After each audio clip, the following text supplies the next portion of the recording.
Welcome to the Aviator's Den. Today, the story of how we learned to love American whiskey.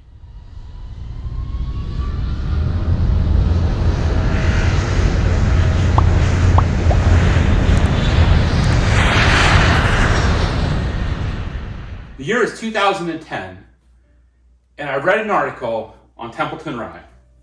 Now, it may be hard for many of you to believe in 2023 that Templeton Rye was one of the hardest whiskeys to find in America.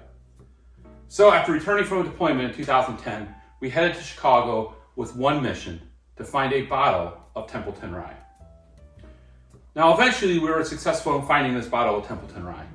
But in that search, we discovered Binny's. And after trips to many different Binny locations, one of the salesperson there mentioned that, Templeton Rye is very difficult and they can't keep it on the shelf. But they had this stuff, old Rip Van Winkle, that was really good and some of their patrons really enjoyed. However, it was always available. And this may be hard for you to believe today, but these three bottles were purchased at approximately the same time. These two bottles were bottom shelf, and this would have been held behind the counter. And actually, this was probably one of the first let's call it, allocated type bourbons or whiskeys that was out there. And you would honestly pay a premium. This would have been a $50 bottle, and the old Rips were about $15 to $17. So let's fast forward a year or two. We get to about 2012, and all of a sudden, the bourbon craze, the passion of bourbon drinkers around America really started to kick in, right? Fortunate, we were buying what we liked at the time. We liked Templeton Rye, and we liked Old Rip.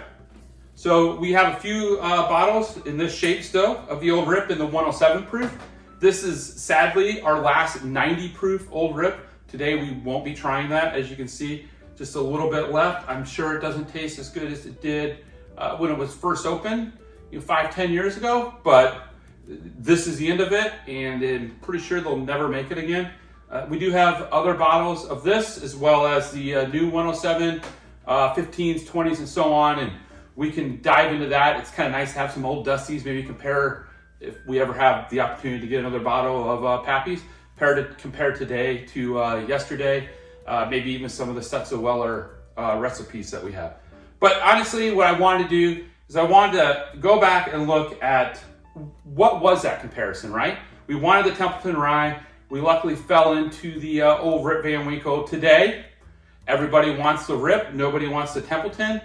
But this is really a story of we were fortunate enough to fall in love or really enjoy something and had the opportunity to buy more than one bottle at the time, of which we've slowly progressed through moving forward. So don't always jump on the craze of the day. So the year is 2010, 2011, and this is what everyone wanted to drink. So we will take a sip of that. And this is what was on the bottom shelf at most liquor stores, selling for $17.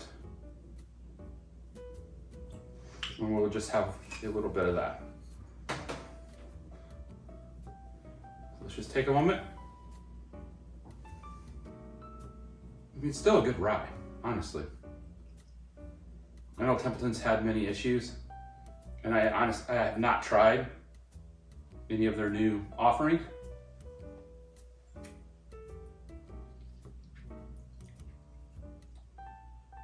Spicy and smooth, 90 proof, easy to drink.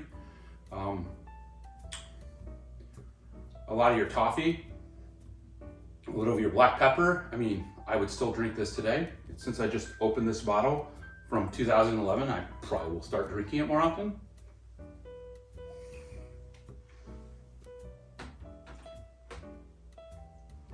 And now for the old Rip Van Winkle, 10 year. This is the 701, if anyone cares. 107 proof, right? So we all know the story. This is the bottles at the time that it came in. You can see we had the red top and the gold top. So the red was your 90 proof. This is your 107. And you definitely get the sweeter wheat.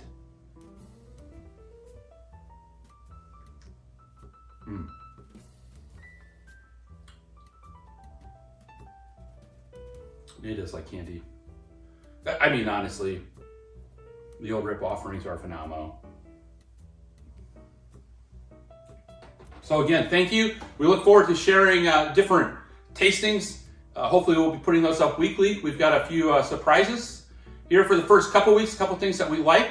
Really our goal is to show you what's available, what's affordable, as well as once in a while maybe find those unicorn bottles and share those with you. So thank you again, like and subscribe, and we look forward to hear your comments about maybe your stories, what got you into whiskey, what do you wish you would have gotten maybe 10 years ago, 5 years ago, and honestly, what you think of today's whiskey. So thank you very much for tuning in, and we look forward to hearing from you.